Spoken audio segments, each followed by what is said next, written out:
Selamat datang di video tutorial Dashboard EduLens. Video ini akan menjelaskan tentang cara menggunakan Dashboard EduLens yang mana diperuntukkan untuk menganalisis data pendidikan di Indonesia. Secara keseluruhan, tampilan dashboard ini mengusung tema Glassmorphism yang merupakan desain UI dengan efek kaca buram pada elemen-elemen di dalamnya.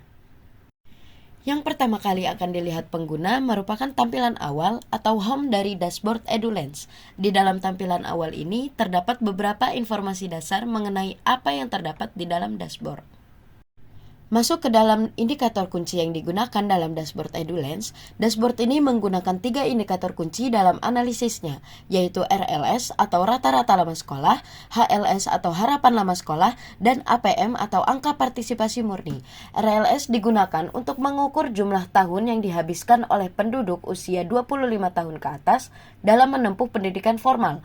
Indikator ini merefleksikan tingkat akumulasi pengetahuan dan keterampilan populasi dewasa. Sedangkan HLS digunakan untuk memproyeksikan jumlah tahun pendidikan yang diharapkan akan ditempuh oleh seorang anak pada usia 7 tahun di masa depan. Indikator ini mencerminkan peluang dan harapan terhadap sistem pendidikan, dan APM digunakan untuk mengukur persentase anak pada kelompok usia sekolah tertentu yang bersekolah di jenjang pendidikan yang sesuai dengan usianya. Indikator ini menunjukkan efektivitas sistem pendidikan dalam menjangkau populasi sasaran.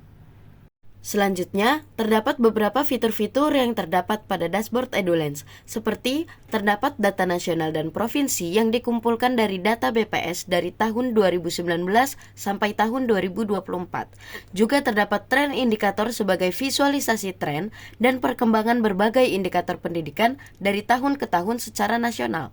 Lalu ada fitur analisis biplot atau PCA atau Plot Correlation Analysis yang digunakan untuk memahami hubungan antar indikator dan posisi relatif setiap provinsi.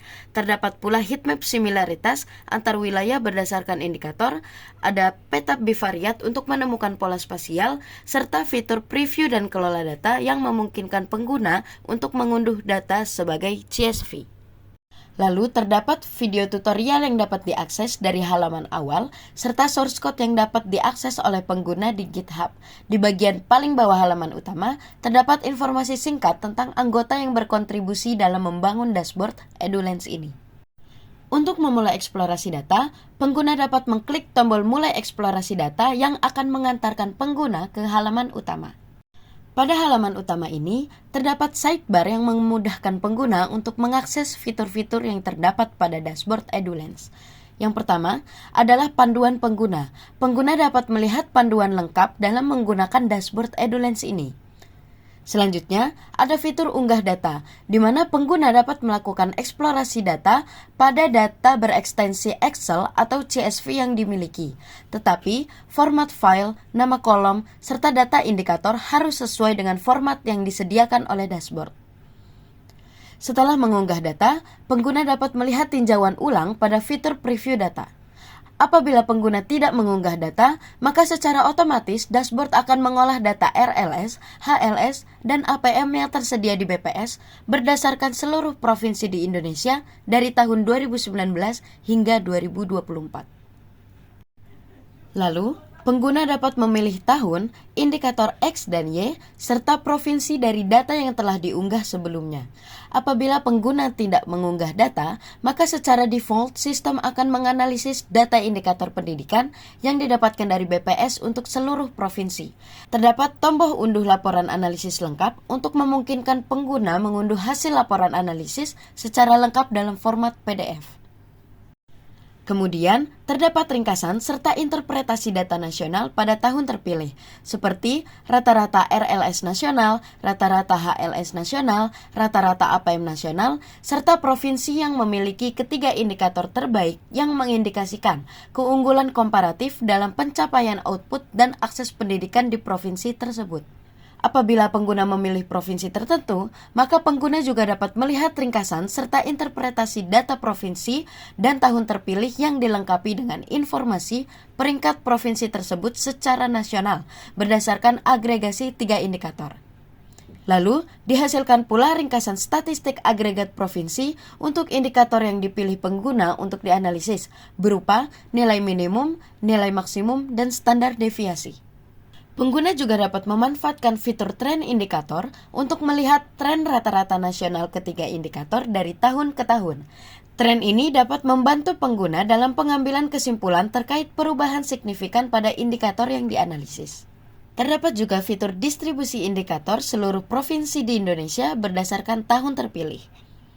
Kemudian, terdapat fitur analisis biplot atau PCA atau Plot Correlation Analysis yang akan menunjukkan hubungan antara APM yang dipengaruhi oleh RLS dan HLS.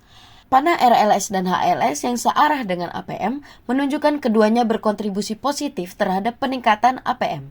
Observasi yang dekat dengan ujung panah APM cenderung memiliki nilai APM lebih tinggi, sedangkan yang jauh menunjukkan nilai yang lebih rendah. Interpretasi ini mendukung bahwa peningkatan rata-rata lama sekolah dan harapan lama sekolah berkaitan dengan naiknya angka partisipasi murni. Terdapat pula heatmap similaritas yang menampilkan variasi nilai indikator antar provinsi dan variabel yang dipilih oleh pengguna sebelumnya. Warna pada sel merepresentasikan intensitas atau besaran nilai dengan gradasi warna yang memudahkan perbandingan visual antar kategori dan indikator.